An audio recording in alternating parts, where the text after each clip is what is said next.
All of the commandments are summed up in this: love God and love others.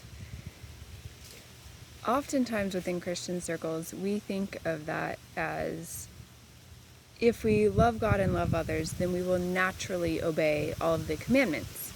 And this idea of love is kind of this fuzzy feeling, and you just know what it is because it's just love, you know? And I was thinking about this recently. What if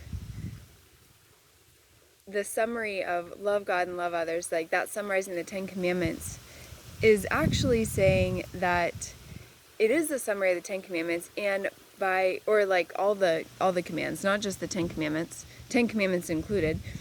But what if it's saying that is, by reading the commandments, that's actually how we know how to love, what love looks like, what loving God looks like, what loving others looks like, is actually from those commandments. And it's not just this fuzzy thing. What if that is the case? I was thinking about it, and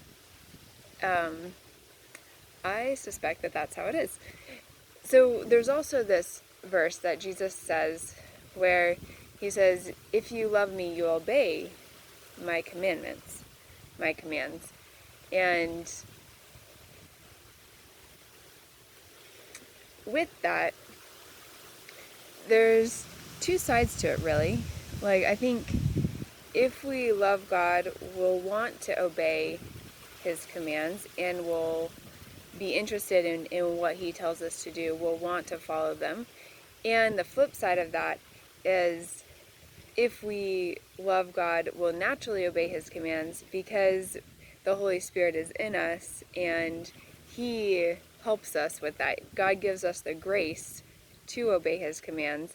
And so I think what is important about that aspect of it is not striving to obey his commands. It's not about striving at all, but really God desires us to live authentically, and whatever comes out of us is just symptoms of deeper heart issues. So if we see bad fruit, we ask God to give us the grace to live in his ways, to heal our hearts, to change our hearts, to put fertilizer down, fix the roots so that our fruit is good. So I think those are both really important things, that it's not about striving to obey the commands, but rather asking God to give us the grace to obey them, and he does. He gives us the grace to choose life.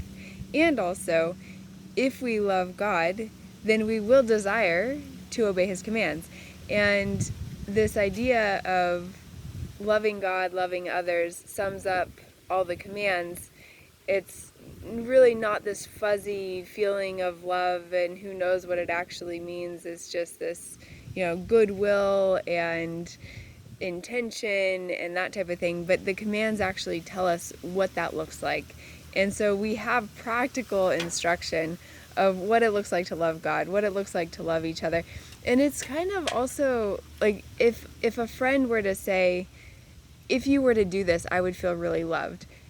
God does the same thing with us. He tells us, if you do these things, I will feel really loved. So I just was reflecting on that and think it's amazing that that's what he does.